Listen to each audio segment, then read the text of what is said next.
Hey YouTube, I'm Daver. And I'm Jer. And we're the Fragrance Bros!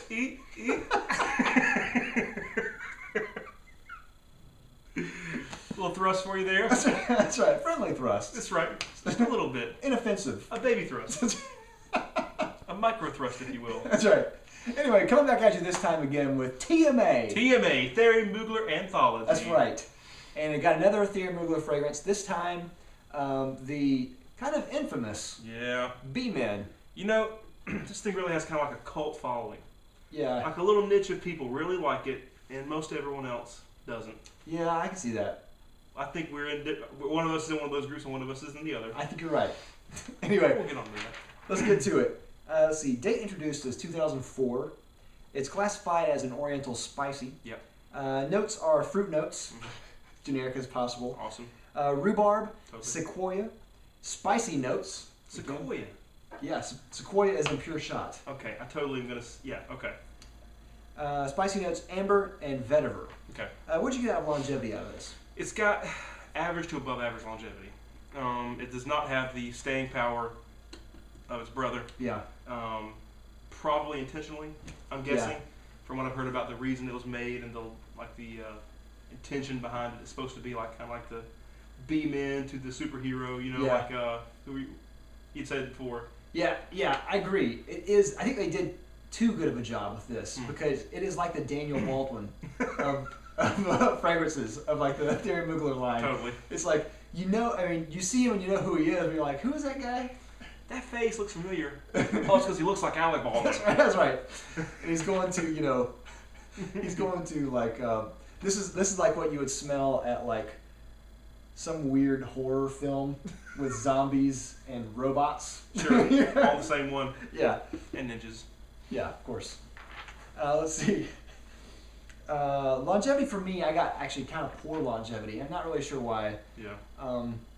We kind of talked about this before, but it could have been that I was afraid of it beforehand. Yeah. Maybe that's what it was. I don't know. And you know, you used it, I believe, if I remember correctly, out of a 2.5 ml decan. I did. So the amount of juice that came out might not have been indicative of a real wearing. So yeah, that could be. Could be. What about projection? It's average projection, maybe a little bit below average actually. It stays really close to the skin and kind of. I don't feel like it really got anywhere. I had to kind of fish to get feedback on it. Yeah. I got average projection as well. I mean, you know, which I guess is kind of good for me with this. Anyway, let's see. Season, I would say this is probably best for winter and night. Maybe fall. Yeah. But I would probably say winter and night mostly. Yeah, I would say fall and winter. Because those woodsy kind of, it said sequoia. I had said in my mind before rhubarb and pine. But sequoia makes sense. Maybe that's what it is. Makes sense. So to me, that's like a fall winter kind of thing. And I guess night. I think it could be a day scent for older men. Yeah. You know what I mean? Because it kind of smells like a mature older man. Yeah. Could be like a signature scent for somebody like that. Yeah, I can see that. But for the rest of us, probably night. Yeah. Let's see. Purpose, I would say this is casual. I don't know if I can find many other uses besides casual. I kind of think it's a little formal. Do you really? Yeah. Because it carries that air of maturity. Okay. If a young man wears it, I think it should be for a more serious occasion. Okay. I don't think it smells like how a casual younger man should smell. Yeah. But that's just my take on it. And I'm coming from a position of liking it more than you, so. Yeah, well, I can see what you're saying. It's going to color our bias a little bit. It's not like Nautical Voyage. No. No. About a long shot. Let's see. What does this remind you of? Well, as I did last time, I'm going to spray it so I can get a fresh opinion. I do love the bottle design. I know it's very different from the rest, but it's got like a army green body with red glass. You know, the juice is clear, I believe. Or I would even say it's gray, but I guess you could call it like a gray green. So when I smell it, in the undertones, I can get the Angel Men semblance a little bit. Yeah. But that rhubarb is right up front to me.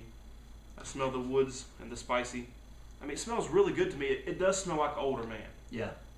But I think if you wore this as a younger man on purpose for a specific reason and occasion, I think it works. Yeah. I really like it. Okay. And it's not hurt by the fact that it's one of the most affordable Thierry Mugler fragrances. That's true. Out there. Yeah. I don't know. You get your nose on that one. You schnoz. This is a tough one because, like, when I first smell it, again, it smells like Flintstones vitamins. It has that real mineral-y type of right, powdery type, like a vitamin C in your face type of blast. Yeah. And then I get something in there that I get the rhubarb, I guess, which is that kind of freshness. And I really like the rhubarb in this because it is a unique take on a fresh note that you don't see much, and it smells good. Yeah. And there's something in there. I don't know what it is, but there's something in there that that almost smells like a little sour. I don't know what it is. It's just a tiny bit sour, and the sourness is kind of reminds me a little bit of Terre d'Hermes. Not that this smells anything like Terre d'Hermes. Right. It doesn't. But there's a sourness in there that kind of reminds me of that twinge of sourness that's in that bitter Terre. orange kind of thing. Yeah. Yeah. You know, the thing about this is,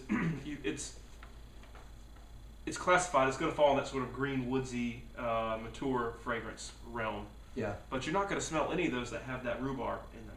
Yeah, that's true. So it is very unique to me in that particular class of fragrances. And that's why I like it. Man, I think it smells really good. It's very, very green to me. Yeah. Very much like the I get reminded of like the redwood forest. Okay. In California, you know. I've never been there. Yeah, I haven't either.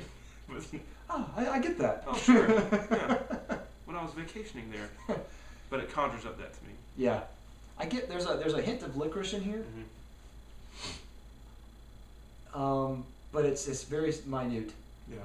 But it's very spicy, and I do get the real mature edge to it. Yeah. And it is a little too mature for my taste. Yeah. Again. Sure. And that's probably because of the spices. I think the spices kind of make it a little bit more mature. To me, as interesting as this is, it still kind of has a little bit, I don't know if this makes sense, it still kind of is boring to me. Just because I smell this and it smells, even though it's interesting, it smells like something that I would expect out of a cologne. Really? Yeah, when I go into a cologne store or something, fragrance store. Yeah, I kind of see what you mean. It does bear some similarities to those Walgreens, you know, off-the-shelf cheap box set. To me, like the last time I wore this, I noticed that I felt, if this makes any sense, I felt older, I felt more mature, and I felt wiser when I wore it. I felt like I had aged 10 years in a good way, which is dumb, I know, but that's just the way I felt. I like it. I really do like it. Yeah. Bang for buck. This is $39 on Fragrance Net. It's $39 for a 1.7 ounce. Yeah. I still think that's kind of a little high. I mean, $39 is not a bad price. No. But you can really, if you want just the sprayer, you can only find it in the 1.7 ounce, unless you get like the 3.4 ounce refill and put it in like a metal flask. Yeah. Actually, a month or two ago when I was looking, Beauty Encounter had the 3.4 ounce metal flask version of B-Men, which is a green flask. Yeah, yeah. For $45. Wow. So I actually thought at that time about buying that and selling the small one. Yeah. So they could all be the same size. You know, but I didn't. So anyways, that to me that's a good bang for the buck. I'm not going to use this much, so I'm probably going to call it an average bang for the buck. Yeah. Yeah. I can see that. The biggest thing to me is like if you're collecting Thierry Mugler fragrances, you have all these big guys, and you have like this little midget. I know. And it kind of looks like, like a 10-year-old kid. I know. Standing next to the big boys. Yeah, I need to get the bigger one. You drop the coin. Yeah, but whatever. Let's see. Do you get many compliments on this? No. No. I mean, I got told to smell like an old man. Yeah. Huh. When I wear it, it's for me. Yeah. I don't know any other way to put it. It's for me. So. Talia doesn't really like this. A lot of times she agrees with me, and she doesn't really care for the more mature scents. Yeah. And this is, I think, a little too mature for her as well.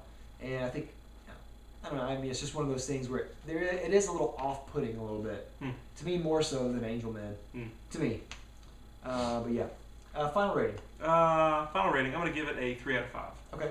I really do like it, but it doesn't have a whole lot of uses. Yeah. And it is very polarizing. So it just doesn't really get up onto the positive side of the scale to me. Yeah.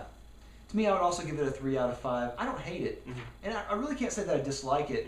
But to me, there's not enough in there for me to say I do like it. Yeah.